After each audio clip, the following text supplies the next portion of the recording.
podcast, Euro 2020. This is the 6th in the series of shows we're doing over the tournament. Now, before I go any further, do me a favour. And if you're on YouTube, press that subscribe button.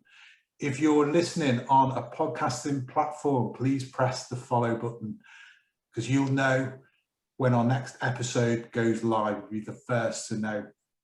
All right, we've got plenty to get through in the show. We're going to be reviewing England's convincing 4-0 win over Ukraine on Saturday. And we've also got a bit of a stateside view of the tournament that we're going to be getting onto in just a moment. And of course, we'll be previewing England's semi-final against Denmark on Wednesday.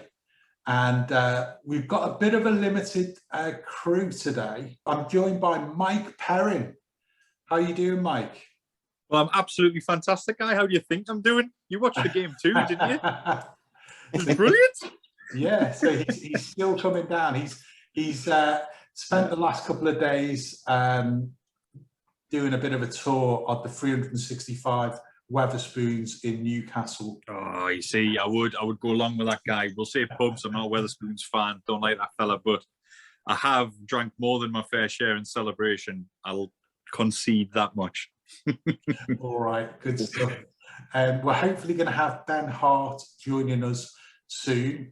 But I've got a bit of a statement from Mr. Dean Aldridge, because Dean, he's actually been suffering quite a lot because he's still getting over the shock of Harry Kane's performance on Saturday against Ukraine.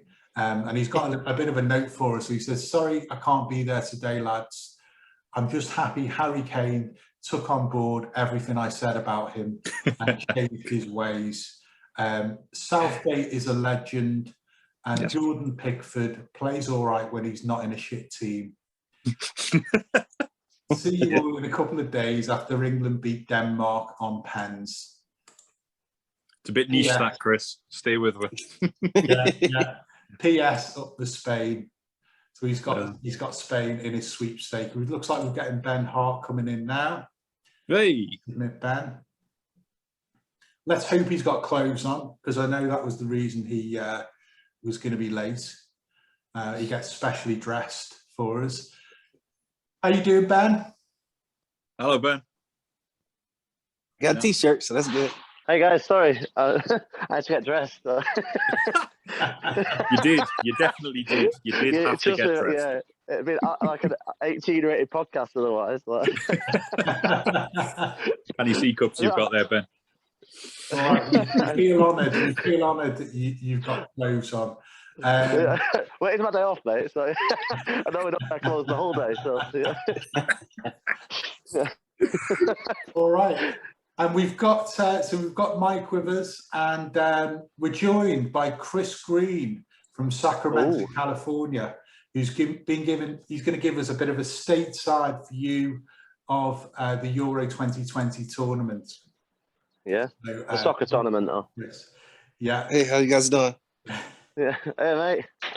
All right. So without further ado, I think we need to talk about England on Saturday. I think we do. Yeah, emphatic 4-0 win in Rome against Ukraine. Very convincing. What did we think? So I'm going to have to head off soon, so I'll quickly butt in if I could. I just think it's absolutely incredible that England look like potential tournament winners with a midfield of Declan Rice and Calvin Phillips, two lads who you wouldn't, you'd see coming out of a removal store. We've had Gerrard, Lampard, Scholes. We've had such class in that area who haven't even come close to winning the tournament. Then these two workies turn up, and suddenly that's it. That's all we needed. A bit of English gumption, and we're gonna. It's coming home, and it's just coming home, and it's coming home. And how's that petition going, Mike? How many? Because you've got a petition going tonight, Gareth Southgate. Not me, Ben's baby. This, but I'm a massive advocate of it. He's petitioned the UK government, no less. Ben, if you don't mind, I'll talk you up here. He's put it out to our Prime Minister, who, as we know, is a fair-minded, sane individual. Yeah. to make it Yeah. so that if England were to win the Euros, quite rightly, the Queen should knight them on the pitch after the final On whistle. the pitch. Yeah. Well, Ben, hats off, applause to you for that, mate, and I am your biggest fan just for that. And I've signed the petition, and I want to hear it discussed in Parliament. And your name will be mentioned, and I'll be so proud. I'll be so proud of you. It's got 1,000 signatures so far. It It needs 10,000 to be discussed in Parliament. So it's averaging about 300 a day. So I'm going to give it a really big push over the next couple of days. And on Wednesday, it should get a massive push. Yes, if your fingers And crossed. Yes.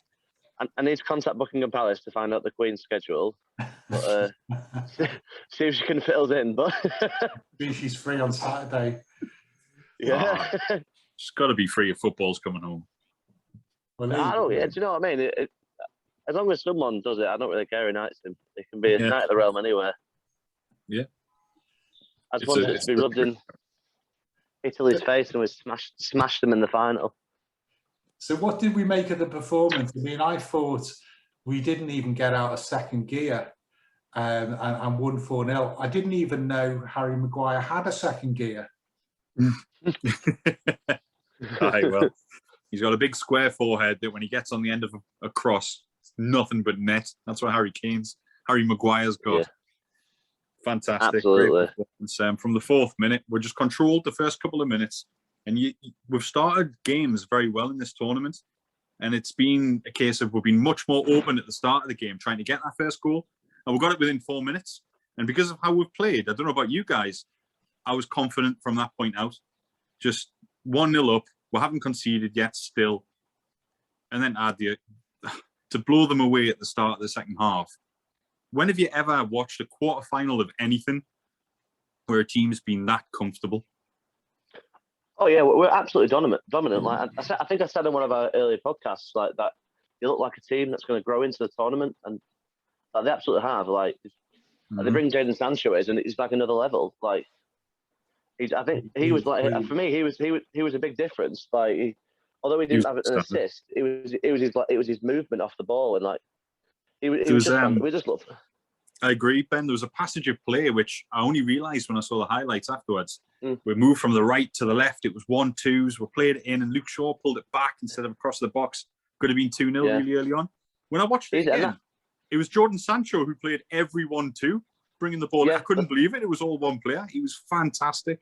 But then again, that's what he is. Like, you have a creator on the wing. You don't always have to. There's this new thing in football where everybody in the front three has got to be like an attacker. You don't always have to have that. Like, Man City don't play like that. Like, you've got Bernardo Silva on the right. You just need to. And the minute we start giving Kane service, he starts scoring. What a shock! You know what I mean? Like, yeah, it all adds up. And again, like I said before the last match, I didn't rate Southgate, but he just keeps proving me wrong. Like, I love Southgate. I love him. I wish he was my dad. I was trying to, I would sleep with him. I'm a straight man. I'm a straight man. Like, I don't think he'd like that. Otherwise, I would be on your team for that. What do you think, Chris? What do you think about Sancho? Should we test Chris's homework here? Chris, what do you make of Jadon Sancho? Yeah. Well, I don't know much about Jadon Sancho, but I know a little bit about the matchup coming up. You know, like so England, your next match is Denmark, and I also know a little bit about English. Your last 2 pitches were 4-0, and Ukraine and Germany are 2 teams that seem a little bit more impressive than Wales and the Czech Republic. You know, so I would say the matchup history going into it is a little better. Also, England has yet to allow a goal. You know, like. Yes.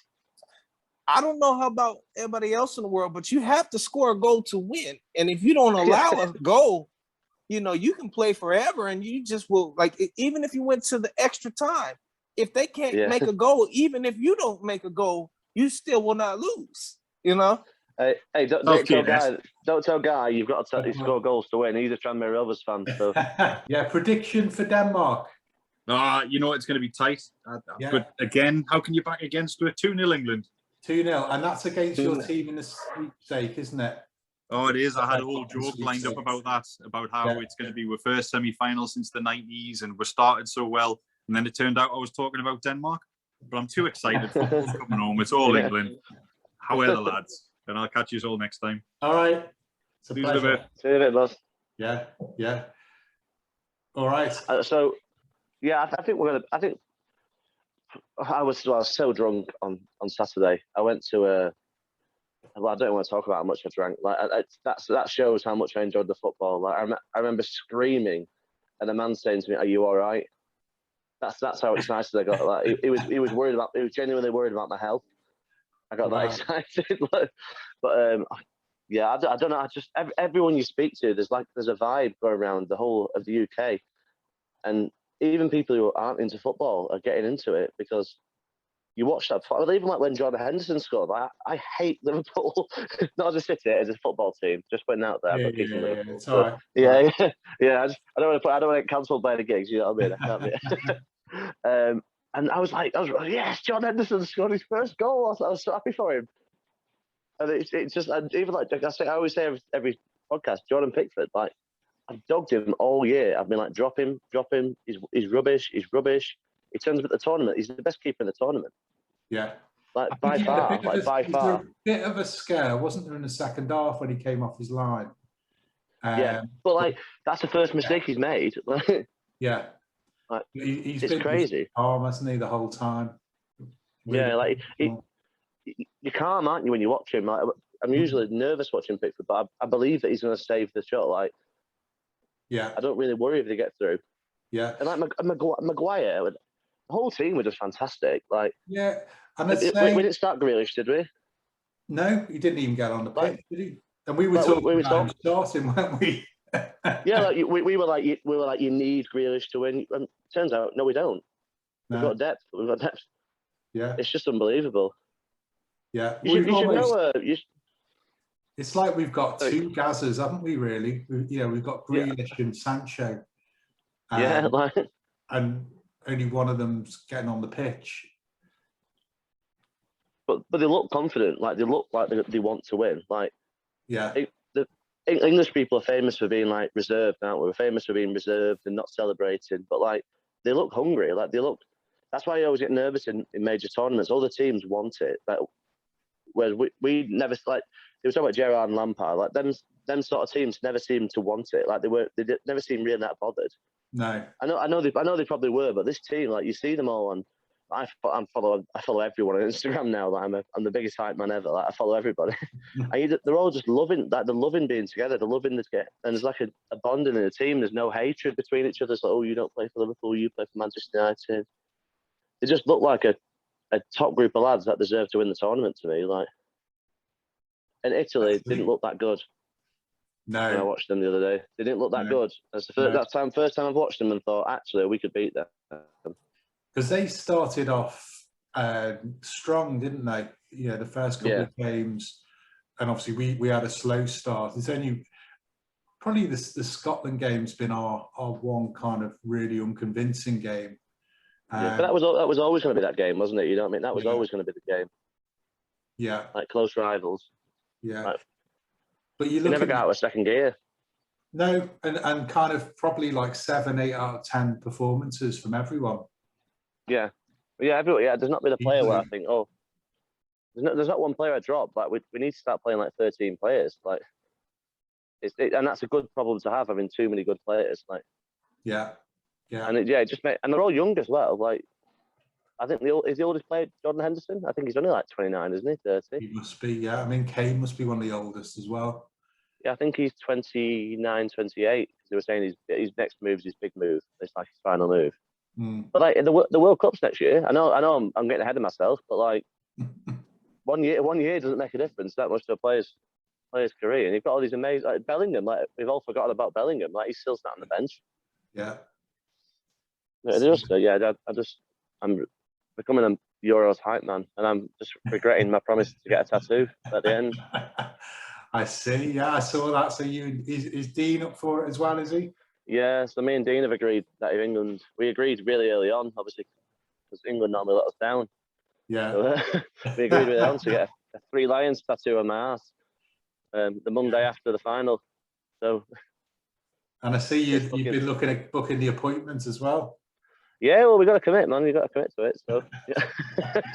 I think I started a Patreon. pay for it. Like, Great stuff. All right. so if you know any rich Americans, Chris, that want to pay for an Englishman's ass tattoo, let me know. Yeah. Yeah. Okay. Use a, Do they it on have these Instagram Live. they have these I forget what it's called. It's Like you sign up for GoFundMe. yeah. If you sign up Yeah, for a GoFundMe. GoFundMe, you'll get some money on there. Yeah, well, I mean, I feel a bit cheap doing it, Chris, with the charities, and I'm saving money for a tattoo on my ass. Like, you know what I mean? There's kids that need like hospital treatment, and there's me getting a $5 off someone to get a tattoo on my ass. Like, I feel a bit. But you know, I don't mind. Just money, yeah. But no, I think if you film a video like a little 10-15-second commercial and add that to the GoFundMe, they'll pay for it. And Americans pay for that. Yeah. I'll send it to you then, Chris. You can share it for me. And I'm gonna go live doing it as well, don't you worry. I'm gonna go live on Instagram when I do it. So Excited. I've already got one. Go on. Yeah, exactly. I'm hoping that Jack Grealish pays for it. I keep tweeting him over and over again, but he won't pay for it. He's not replied to me yet. Right. Shout out to Grealish there. But There you go. Well, let's see. Yeah. Let's see. But we need to win the thing first, don't we? yeah, I think we'll beat Denmark. I think we'll beat Denmark. I think. Sorry, Chris, you go. Oh no, I was gonna say too. That's the other thing I read is if you guys beat Denmark, that'll be the first major final since 1966. So that'd be some big parties going on around England. Yeah, and the last final was at Wembley as well, in '66. A lot of It's written in the stars. It's written in the stars, boss. Biggest win in a major tournament, isn't it? 4-0. Yeah.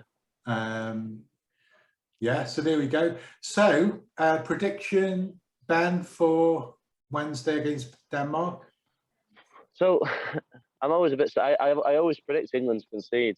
So, I'm going to stick with it because if I predict us not to concede, we definitely will. So, I reckon I'm going to go for 3-1 because I think Denmark will turn up. Yeah. I think they've since that Eriksen thing, I think they've turned into a team that have got a lot of fight in them. So, and I think 3-1. I think we'll win. I think we'll win quite comfortably, but I do think that they'll score, which does worry me actually that Pickford could concede in the semi-final. But I don't think that'd knock him anyway. He's used to conceding 5 every weekend at Everton. So, but no, yeah, I think 3-1, and I think he changes the team, Southgate. I think I would start the same team. I don't see much difference, like squad-wise, to the Ukraine. But then you've got to think about the final, haven't you? So yeah, he tends to change the fullbacks, doesn't he? Yeah, I think it depends whether he wants to play wing-backs or defensive fullbacks. I think I don't know what I'd do against them. To be honest, I've not really watched Denmark play in the tournament. Like I watched that one game with Eriksen, and obviously it was only like 12 minutes, half an hour in, wasn't it, or something like that. Yeah, I've really not watched them play that much. So I watched a lot of the Ukraine. Yeah, I wouldn't be able to say how we'd set up against Denmark. To be honest, they seem to have a lot of midfielders, so maybe he wants to like pack the midfield with that Mount and stuff again. But yeah, I think a very similar team to what we played against the Ukraine. I don't see a team that won 4-0. How do you drop that team? No, you can't. You don't change much, do you? Like they say, you've got something good, don't change it. Like leave it as it is. If it works, don't change it. Like yeah. But yeah, what about you guys? What do you think? I think similar to you. I think it's going to be a close game. I can't see a 4-0. Who knows? I mean, I want to go like negative and say like, we'll scrape a win, but maybe it'll be sort of 2-0, 3-0. I think it'd be comfortable. Like, I'm glad that we're not. I think Italy and Spain have got the harder route to the final. Like, I think, but they'll be knackered. Like, we should have like an easier match. We should have it. But then, I don't know. I'm watching that one tomorrow, so. It does make me nervous, the final. I'm not really nervous about the Denmark game, but they're the games where you need to watch. Yeah. As I'm a United fan, like they're the games where we get beat by Burnley. We'll batter City at the weekend, but then we'll get battered 4-0 by Burnley. Like, yeah, you can never sort of take your foot off the gas, especially in a tournament. Like, but I don't know. I think Southgate. I think he seems to have gotten like in the right place mentally and everything. He seems to have just on it. Yeah.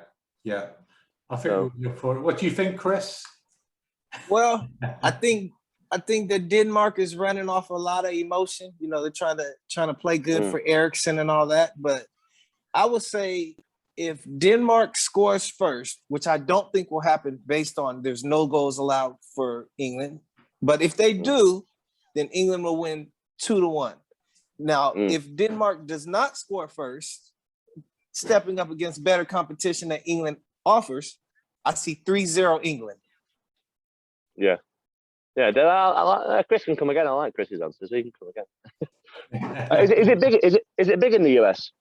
Is it big in the US, Well, Chris? it's on so they have the games on ESPN. So right now, the NBA finals is going on as well, the basketball. Okay. But also it's the Phoenix Suns and the Milwaukee Bucks. So a lot of people, you go to bars and the Euro's on, you see it on the TVs. I know the Copa America's on at the same time, isn't it? So I know that might be quite big in the USA. I think so. Euro's the one that's been on ESPN. So they've been playing all. ESPN's been showing all the games, and they have like the the studio. Right. Mm-hmm. Yeah, I was just curious. Obviously, a lot of the Germany team should have been playing for the USA. I remember reading that the background. They qualified to play for the USA, but a lot of them show that Masala kid. He was. I probably just said it wrong and just said it sounds like a Masala, but he could have played for the USA, but the USA were trying to get him, but he plays for his chose Germany. But I think the USA will have a decent tournament at the World Cup anyway. As a bit of a throw to you guys. So. Well, US did. Well, the women's made it. US men's didn't even make the Olympics. Yeah, well, you know, the girls doing well though. So yeah. You know something though, in the US the Premier League and they nobody really watches the MLS in the US yet. No. So that's the major league here. So whenever like the Euros on, the people who really watch soccer, they will turn your games on before they turn on the MLS. So it'll be an MLS game. Really? People say, "Oh, turn the channel. We don't want to watch that." Wow. It's growing, but it's not like how it is over there. Yeah, it'll get there eventually. It just takes a few years for a league to get a high caliber of players. Like it just needs to not collapse like the Chinese league has. Yeah. Mm-hmm. So do you think maybe watching the semi-finals, Chris? Oh yeah. It'll be on the bars. Well, the timing of it's too, because sometimes when the games are on in the evening, like anytime after 5, people watch it. But during the daytime, sometimes they play the games and everybody's at work. Okay. I suppose it'd be a good final as well in the US, because if it's Italy or Spain in the final, obviously the US has got like big links to Italy and Spain, so there'll be a lot of people supporting. So it'll be a good final to watch over there as well, won't it? So it'll be an interesting one for you guys, especially in California. Oh yeah. Yeah, I know my geography. Well, let's hope it's an England, Spain or England, Italy final. From our point of view. All right. Well, thanks for joining us, guys. Enjoy the game on Wednesday. And hopefully we'll be catching up again to talk about an England victory and in the final. Absolutely. It's coming home, isn't it? So it's coming Go home. England. Yeah, I like Chris, yeah. Right. I'll speak to you all soon, guys. See you next time.